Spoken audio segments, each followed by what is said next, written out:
নমস্কার বন্ধুরা, আমার চ্যানেলে আপনাদের অনেক অনেক স্বাগত। এই যে একটি ড্রামে আমার আলামান্ডা বসানো আছে। যে সময় একটা সময় ছাদে ছিল, প্রচুর প্রচুর ফুল দিত।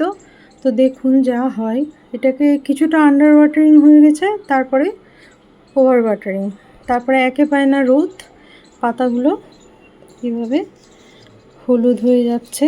এবং হলুদ হয়ে যাচ্ছে, আমি ফেলে দিচ্ছি ঠিকই, তবে আমি এটিকে হার্ড পুরিং করবো একদম এই মাথাগুলো সম্পূর্ণ, কারণ আমি জানি ফুল পাবো না। এর ডালগুলো এরকমই দাঁড়া খারাপভাবে বড় হতে শুরু করেছিল, আগেও প্রচুর লম্বা হয়ে গিয়েছিল। আমি আবার এটিকে হার্ড পুরিং করে দেবো, কারণ জানি ফুল পাবে না, যতটা রোদ দরকার ততটাও পাচ্ছে না। তো যাই হোক, মন খারাপ হলেও কিছু করার নেই।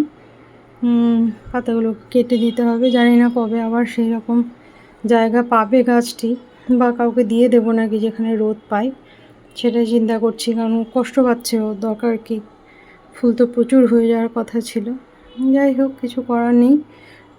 তো ভাবছি ওকে দিয়েই দেবো, যেখানে ছিল, যেই ছাদটায় প্রচুর রোদ পেত, সেইখানেই দিয়ে দেওয়ার ইচ্ছা আছে। এবং যাকে দেবো সেই বান্ধবীও আমার নিতে খুব আগ্রহী, তো দিয়ে দেবো সেখানে।